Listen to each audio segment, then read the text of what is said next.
सबको फ्री पढ़ाएंगे, 2-2 लाख बचाएंगे। देश की सबसे बड़ी निःशुल्क कोचिंग, निःशुल्क पुस्तक योजना एक पहल इंडिया में आपका स्वागत है। हम करंट अफेयर्स में लगातार आपके सामने नए नए जो टॉपिक्स आ रहे हैं उन पर चर्चा कर रहे हैं, ताकि आपकी परीक्षाओं में ये महत्वपूर्ण बिंदु आपको सफल बनने में, सफलता प्राप्त करने में मदद करें। आज का विषय आपको दिखाई दे रहा है पीछे स्क्रीन पर, ये जो आपको थंबनेल में दिखाई दे रहा है कि हम पहले ही परेशान थे कोविड महामारी को लेकर के। अभी एक और महामारी की बात होने लगी है, एक अनदेखी महामारी जिसे नाम दिया गया है, आप ये पहले से जानते होंगे, हेपेटाइटिस एक रोग है। इसके बारे में मैं बात करूंगा। हम इस चैप्टर में क्या क्या पढ़ेंगे ये बात देखनी है। उसके लिए ज़रूरी है कि आप अपने पास में एक कॉपी और पेन लेकर के बैठें। जो बातें मैं अंडरलाइन करूं, जो महत्वपूर्ण लगे, उन सबको आप लिखते चलें। ये मेरा खुद का विश्वास है कि आपको जो भी आप परीक्षा दे रहे हैं उन सब में ये प्रश्न मिलेंगे। यूपीएससी प्रीलिम्स और मेंस को लेकर कैसे प्रश्न बनेंगे वो मैं सबसे अंत में आपको बताऊंगा। पहले आप ये देखें हम पढ़ने वाले क्या क्या है। देखिए ये स्लाइड है, यहाँ आपको दिखाई दे रहा है वायरल हेपेटाइटिस। मैंने कुल बिंदु 6 लिए हैं जिनमें आपको बताया। पहले हम ये जानेंगे हेपेटाइटिस होता क्या है, नंबर 1 बात। नंबर 2, वैश्विक हेपेटाइटिस रिपोर्ट 2024 जो जारी हुई है उसके बारे में हम जानेंगे, उसके आंकड़े क्या कहते हैं। नंबर 3, भारत में क्यों है भारी दबाव हेपेटाइटिस का। उच्च जोखिम, व्यवहार और लैंगिक असमानताएं क्या हैं, इस बारे में जानेंगे। और इसके बाद रोकथाम और उपचार के क्या उपाय हो सकते हैं, उसकी रणनीतियाँ क्या हो सकती हैं, और वैश्विक हेपेटाइटिस रिपोर्ट का महत्व क्या है, हमें इस पर क्यों ध्यान देना चाहिए और ये हमें क्या चीज़ें आगे ऑब्जर्वेशन के लिए बताती है। डायरी निकाल ली आपने। देखिए सबसे पहले हम यहाँ देख रहे हैं हेपेटाइटिस क्या होता है। डायरी में आप नोट करना ताकि जो आपको एग्ज़ाम लगे उसमें ये मदद मिले। मैं एक एक बात को बता रहा हूँ आपको। समझने वाली बात तो ये, हेपेटाइटिस जो है वो लीवर की सूजन होती है। हेपेटाइटिस जो मुख्य रोग है उसमें क्या होता है, लीवर में सूजन आ जाती है, ठीक है, जो विभिन्न प्रकार के संक्रामक जो वायरस हैं, गैर संक्रामक एजेंटों के द्वारा या इनके कारण से हो जाती है। तो सामान्य सी बात तो ये समझने वाली है कि हेपेटाइटिस में क्या होता है, जो हमारा लीवर है, यकृत है, उसमें सूजन आ जाती है, पहली बात।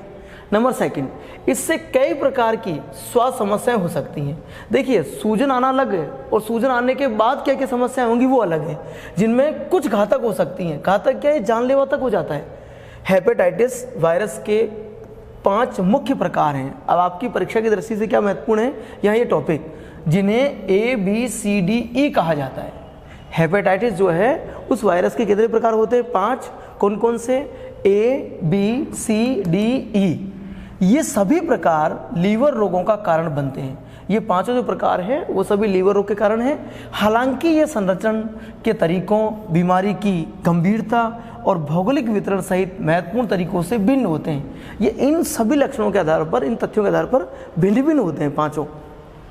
हेपेटाइटिस के प्रकार B और C ये पुरानी बीमारी का कारण बनते हैं। पुरानी बीमारी का जो कारण है वो 2 वायरस हैं, B और C, ये ध्यान रखना है हमें। संयुक्त रूप से लीवर सिरोसिस, लीवर कैंसर और वायरस हेपेटाइटिस से संबंधित मृत्यु का कारण बनते हैं। देखो लीवर की कौन कौन सी बीमारियां जो मृत्यु कारण बन सकती हैं, एक तो है लीवर सिरोसिस, एक लीवर कैंसर और एक वायरल हेपेटाइटिस। इन तीनों कारणों में, इन तीनों बीमारियों में व्यक्ति की क्या हो सकती है, मृत्यु हो जाती है। WHO ये तो आपने सुना ही होगा के अनुसार दुनिया भर में अनुमानित 354 मिलियन लोग हेपेटाइटिस B या C से पीड़ित हैं। कितने, 354 मिलियन लोग। ये अधिकांश इस बीमारी से पीड़ित हैं जो लाइलाज है या इनसे मृत्यु तक हो जाती है। और कौन कौन से, B या C से। नोट किया आपने। हम आगे चल रहे हैं। WHD का इतिहास, अब हम इसको जान लेते हैं। WHD क्या है, देखिए डॉक्टर बारूक सैमुअल ब्लमबर्ग, ये नाम आपको नोट करना है। डॉक्टर बारूक सैमुअल ब्लमबर्ग, जिन्हें बैरी ब्लमबर्ग के नाम से भी जाना जाता है। इनका दूसरा नाम क्या है, बैरी ब्लमबर्ग के नाम से जानता है। एक चिकित्सक और आनुवंशिकीविद हैं। यहाँ दूसरा पॉइंट है, जिन्होंने 1967 में, ये बात हमें ध्यान रखनी है, 1967 में इन्होंने क्या किया था, हेपेटाइटिस B वायरस की खोज की थी। हेपेटाइटिस बी, प्रश्न कैसे आएगा, हेपेटाइटिस बी वायरस की खोज किसने की है, तो हम क्या करेंगे, बैरी ब्लमबर्ग ने। उसका पूरा नाम क्या है, डॉक्टर बारुक सैमुअल ब्लमबर्ग। इन्होंने कब खोज की, 1967 में। किसकी, इन्होंने खोज की है हेपेटाइटिस बी की।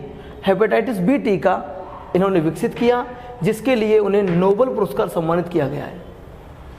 ये बड़ी बात है, पूछेगा हेपेटाइटिस बी, इनको नोबेल पुरस्कार तक दे दिया गया इस बात के लिए, ठीक है।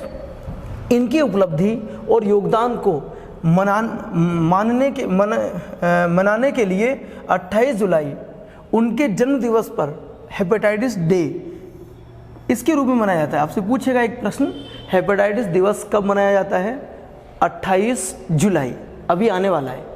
और किसके जन्म दिवस पर, बैरी ब्लमबर्ग। क्यों, क्योंकि उन्होंने हेपेटाइटिस बी की खोज की, उसका टीका बनाया, उसके लिए उन्हें नोबेल पुरस्कार भी दिया गया। इस वाली स्लाइड में कई बेहतरीन प्रश्न मिल रहे हैं आपको, ठीक है। विश्व हेपेटाइटिस दिवस विश्व स्वास्थ्य संगठन द्वारा नामित 8 आधिकारिक विश्व स्वास्थ्य दिवसों में से एक है।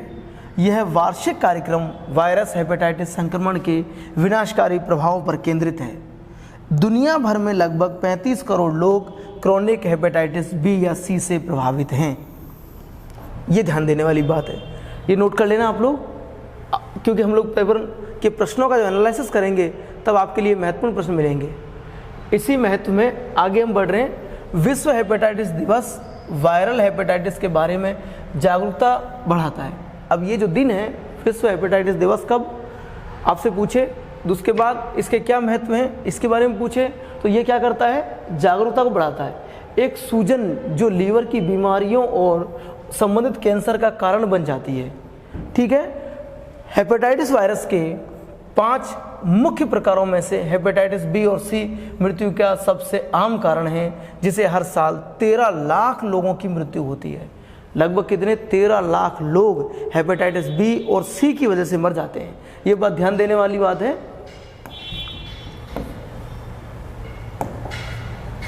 मुझे लगता है कि आपको समझ में आ रहा होगा एकदम।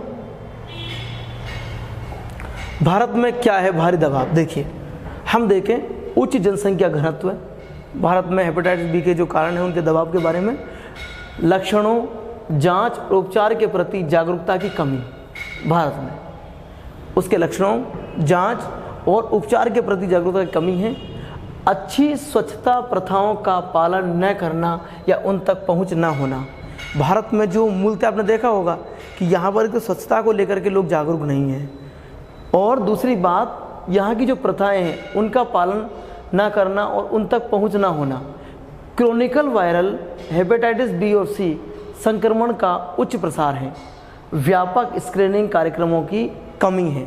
ये हमें कैसे मिल सकते हैं, कूट का जब प्रश्न आता है ना, आपको 1, 2, 3, 4 कौन सा सही है, तो यहाँ ही आपको क्रम से याद रखने हैं। हेपेटाइटिस परीक्षण के महत्व के बारे में सीमित जागरूकता, बीमारी के गैर वायरल रूपों जैसे एल्कोहलिक लीवर रोग और गैर एल्कोहल फैटी लीवर रोग का बढ़ता प्रचलन, शराब का अधिक उपभोग, मोटापा और चयापचय संबंधी विकारों में वृद्धि, गतिहीन जीवन शैली और आहार परिवर्तन, असुरक्षित यौन संबंध, ये सारे के सारे कारण ये बताते हैं किन तरीक़ों से ये हेपेटाइटिस फैलता है, हम लोग क्या असावधानियां बरतते हैं जिनकी वजह से हमें ये रोग हो सकता है। आप इन्हें क्रम से याद रखना। यहाँ हम हेपेटाइटिस के जो प्रकार हैं उनके बारे में बात कर लेते हैं। ये पहले ही आपने पढ़ा कि ये कितने प्रकार का है, 5 प्रकार का है। हेपेटाइटिस ए, ठीक है, HAV, ये देखना है। यह आमतौर पर एक गैर पुरानी स्वसीमित बीमारी है, जिसका अर्थ यह है पुरानी समस्याएं पैदा किए बिना अपने आप ठीक हो जाती है और शायद ही कभी दीर्घकालिक जटिलताओं का कारण बनती है। ये जो बीमारी है वो कोई बहुत बड़ी समस्या खड़ी करने के बजाय जब उत्पन्न होती है उसके बाद स्वतः ही ठीक होने के चांसेस में रहते हैं। यह मुख्य रूप से दूषित भोजन या पानी के सेवन से फैलता है। इस बारे में ध्यान देना कि हेपेटाइटिस ए किस वजह से हो सकता है, दूषित भोजन कर लें हम या फिर दूषित पानी पी लें। कई बार हम इन बातों पर ध्यान नहीं देते हैं और पानी पर तो बिल्कुल ध्यान नहीं देते हैं, तो ये हमें ध्यान देने वाली बात है। इस बीमारी से उच्च एचआईवी प्रसार वाले क्षेत्रों की यात्रा करने वाले और संक्रमित व्यक्तियों के निकट संपर्क में रहने वाले लोग प्रभावित होते हैं। तो हमें ये बात ध्यान रखनी है कि इस बीमारी में उच्च एचआईवी प्रसार वाले क्षेत्रों, अब वो क्षेत्र कौन से हो सकते हैं? जहाँ पर दूषित पानी मिलता है, की यात्रा करने वाले और संक्रमित व्यक्तियों के निकट संपर्क में रहने वाले लोग प्रभावित हो सकते हैं।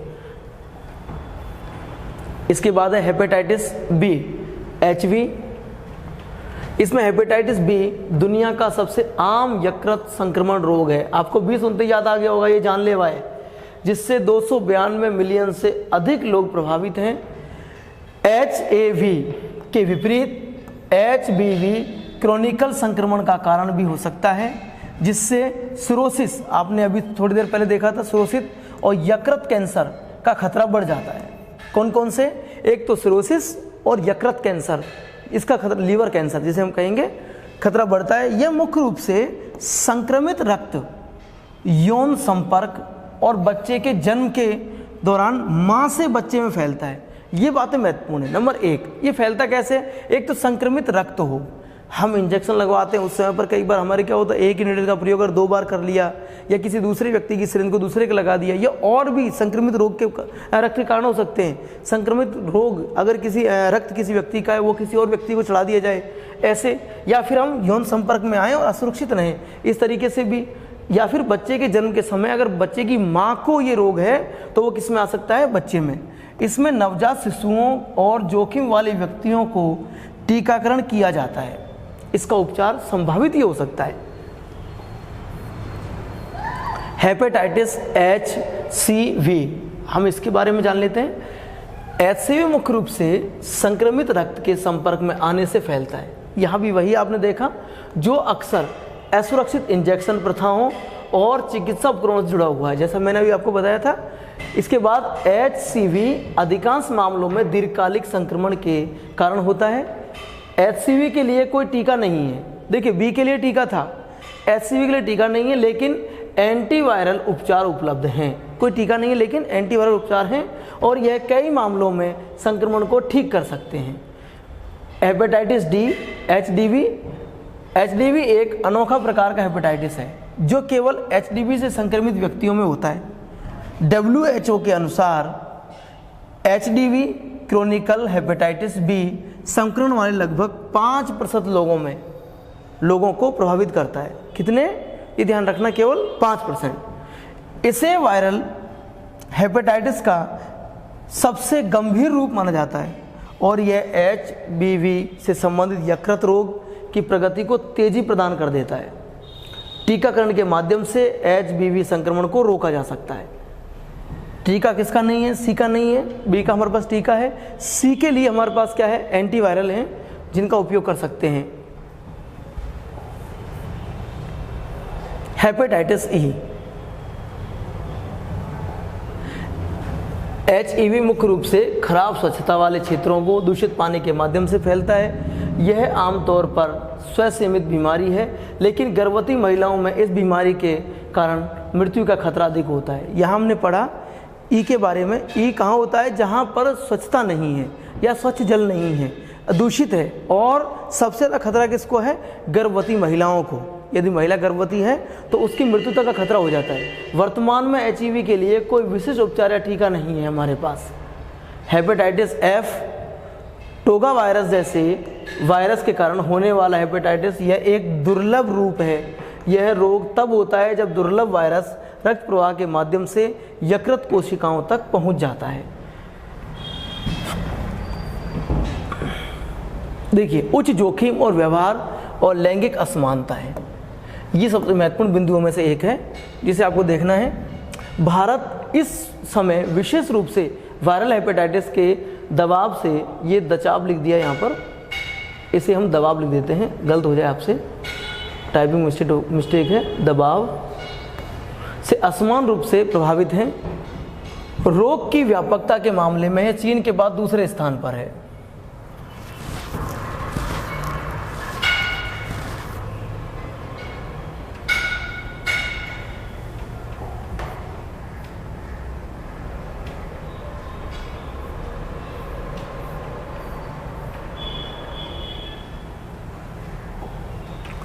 भारत की इस संवेदनशीलता के पीछे कई कारक हैं, जिनमें जनसंख्या घनत्व से लेकर स्वास्थ्य सेवाओं तक पहुंच, व्यवस्थागत बाधाएं जैसे कारक शामिल हैं।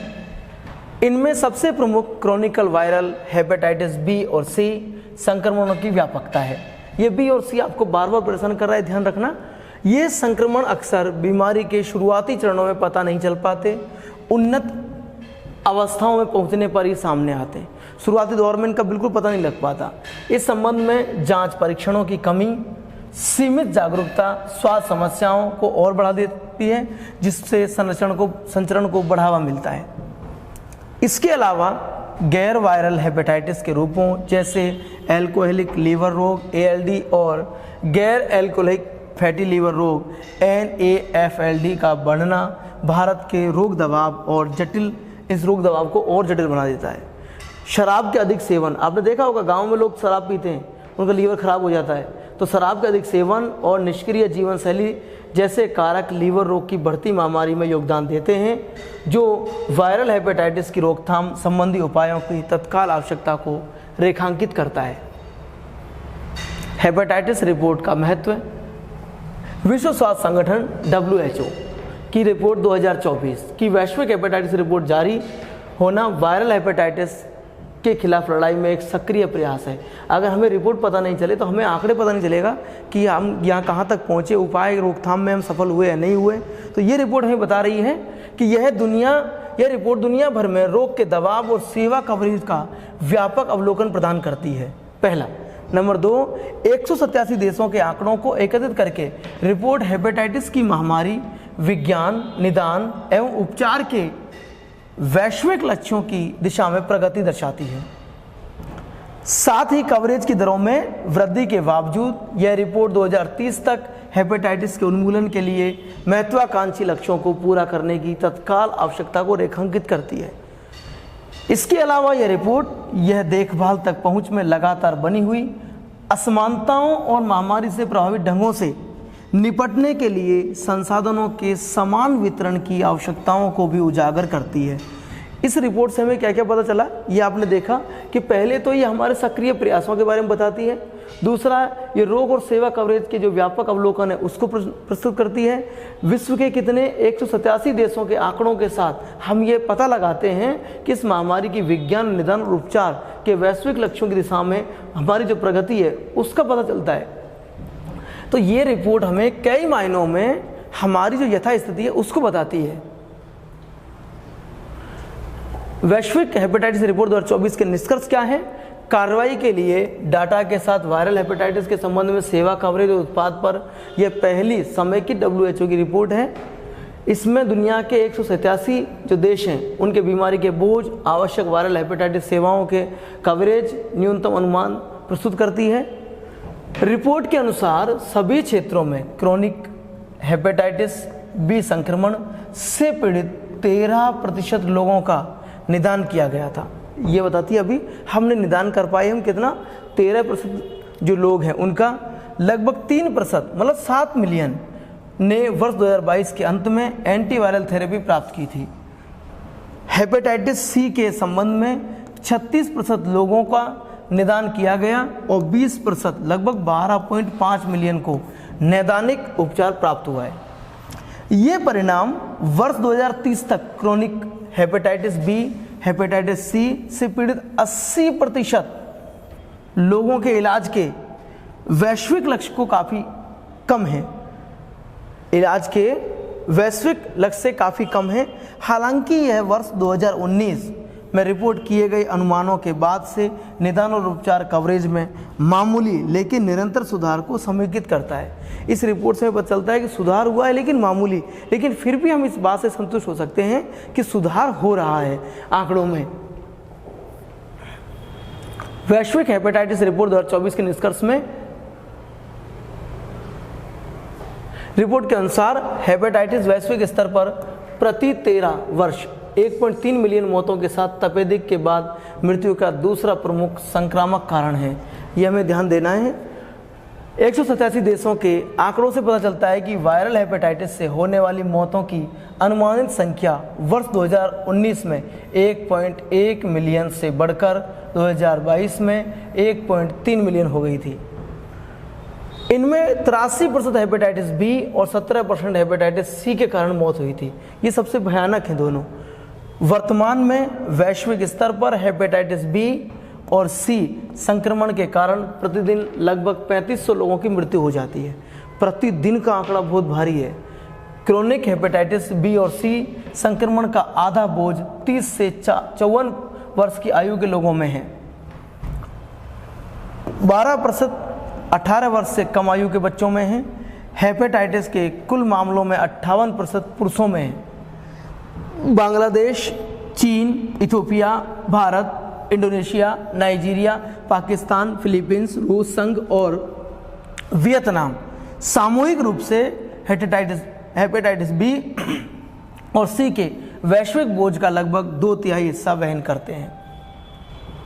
रिपोर्ट के अनुसार वर्ष 2022 में वैश्विक स्तर पर कुल वायरल हेपेटाइटिस रोग भार का 11.6 भारत में था, जिससे यह दूसरा सबसे अधिक रोगियों वाला देश है। हेपेटाइटिस रोगियों से पीड़ित हैं हम, तो चीन पहले स्थान पर है। दूसरे स्थान पर कौन है? भारत। भारत में कितने? 11.6% पूरे वैश्विक हेपेटाइटिस रोगियों का हमारे यहाँ पर ये भाग है।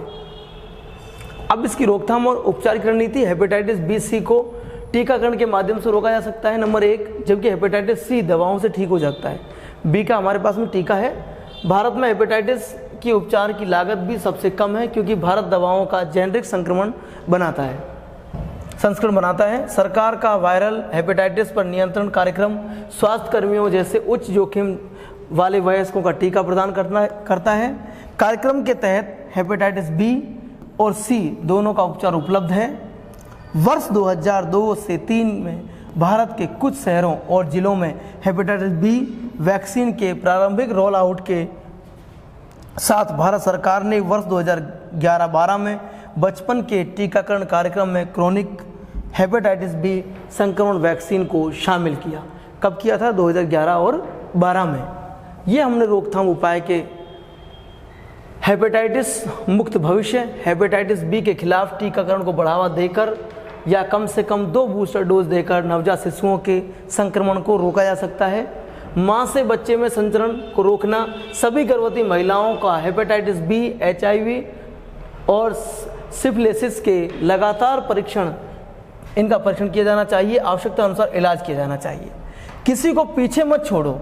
हर किसी को हेपेटाइटिस की रोकथाम, परीक्षण, उपचार सेवाओं तक पहुंच की आवश्यकता है, जिसमें नशीली दवाओं का इंजेक्शन लगाने वाले, जेल में बंद लोग, अप्रवासी या अन्य प्रभाव वाले लोग भी शामिल हो सकते हैं। इसका मतलब है किसी को भी पीछे नहीं छोड़ना, सबको साथ लेके चलना है।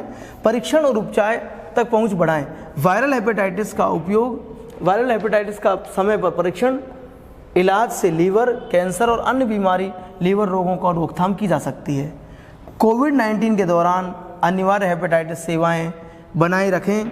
महामारी के दौरान हेपेटाइटिस की रोकथाम और देखभाल सेवाएं जैसे शिशु टीकाकरण, नुकसान कम करने वाली सेवाएं और क्रोनिक हेपेटाइटिस बी का चल रहा उपचार भी आवश्यक है। हमने यहाँ देखा कि हम क्या कर सकते हैं और आगे की राह। ये सबसे महत्वपूर्ण बिंदु है कि हमें आगे और क्या करना होगा। अब तक किए गए प्रयासों के बाद भारत में हेपेटाइटिस बी के उन्मूलन के लिए व्यापक उपचार कवरेज, प्रत्येक नवजात शिशु का टीकाकरण और सुरक्षा एवं रोगियों के खिलाफ किसी भी भेदभाव को समाप्त करने की आवश्यकता है। सस्ती जेनेरिक वायरल हेपेटाइटिस दवाओं की उपलब्धता के बावजूद कई देश उन्हें कम कीमतों पर खरीदने में विफल रहते हैं। मूल्य निर्धारण में असमानताओं के कारण देश में वैश्विक मानकों पर भुगतान नहीं कर पा रहे हैं।